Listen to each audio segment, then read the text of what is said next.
Okay, lawn fans, you ready? It is a humid day here in Georgia. Humid.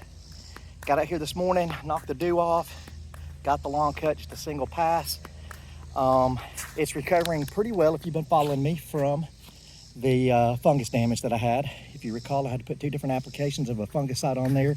The Heritage G, after about a week of bagging, after that application, bagging all my clippings, it's coming in pretty good. I am cutting every day. The lawn is growing. I'm getting a bucket at least off of this every time I cut it. It's growing like crazy because of humidity, moisture in the air, and the heat. But she's looking good, especially for it being August. It's almost mid-August. Just got done hosing off the putting green, and I'm realizing the mistake I made over here. I borrowed my buddy's mower next door. He's got a California trimmer. I went over here and I cut into deep and actually cut into the crown of the plant being the grass. And it's taken a while for that to recover right there. It's gonna recover. I fully believe it's gonna recover by the end of the season. I actually pounded the green with a big box store house label fertilizer. Nitrogen had 29% nitrogen in it, and I did the same thing here. This was a diseased area that didn't recover as well as the rest of the lawn. So I came in and verticut and scalped it again, and I hit this up with that same fertilizer from big box store. Down here, if you'll remember, I went on vacation and heat set in, a lot of rain set in. I ended up getting a fungus and some dead spots in the grass. And so I filled them in with sand, and those are all recovered now. They look good, good recovery. So today I just went around, I did a lot of maintenance on the lawn. I cut the juniper, trimmed it up to look good. Went around to the tea olives, ligustrums, lorpedalums, gardenias, all those along the house, and I just leveled everything up to make it look good. Let me show you down here. I got a hot spot, and I'm gonna give you a product name. I came and I shot some hydrotane down here, and that's what we call a hot spot. Right along that curb, it's heating up pretty good from the sun and the heat on that cement. But so I put that moisture manager down through there and watered it in. I watered in putting green today. I try to hit that with water every day, push growth and keep it nice and healthy.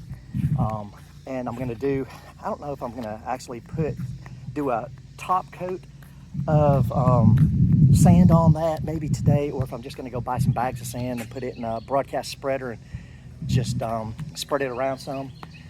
But here's the second putting green, or chipping green, I'm sorry. You'll be chipping from this area. And again, I think I got into the crown of the plant there, verticutting and scalping it. But if you look behind it where it's greener, that is where I did a top dressing there. And is it rolling a golf ball smooth? No, definitely not. It'd probably take 3 or 4 more levelings right there to get it to that point.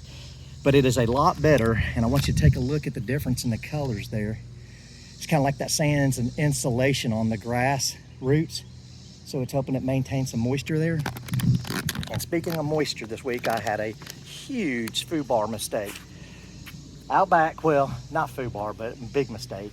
So I cut the lawn, and you know, out back there I've got that area where I had dead spot, and I've been plugging that and trying to push that zoysia along, getting it to fill in. Disease hit it, and had some grub damage to it, a lot of grub damage. So I've been just treating it like a baby, and I set the water going on it, and I went to dinner with the wife, and we came back home, watched the Olympics, went to bed, woke up the next morning and realized I'd left my sprinkler going for 12 hours. And that's the city meter. That's the expensive meter because I have 2 meters.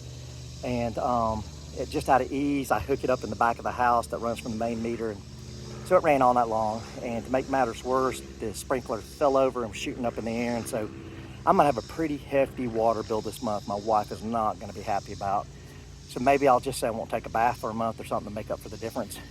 But anyways, so if you're watching this, babe, sorry. She was not gonna watch this. She never watches any of my videos. But anyways, beyond that mistake, and the reel mower, had carburetor problems with the reel mower. Took it off, took it apart, shot it full of carb cleaner, put a new spark plug in it, and boom, first pull. So I fixed that. And that's why I always tell you guys, if you're going to get a reel mower, you got to be willing to work on them.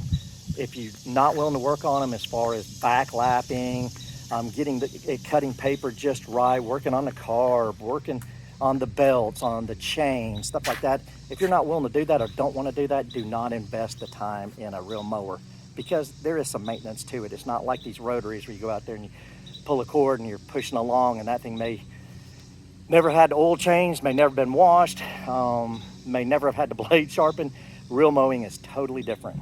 But that's it, guys. That's all Bermuda Brian's got for you today. It's around mid-August. If you got any comments, questions, pop them below. Bermuda Brian out.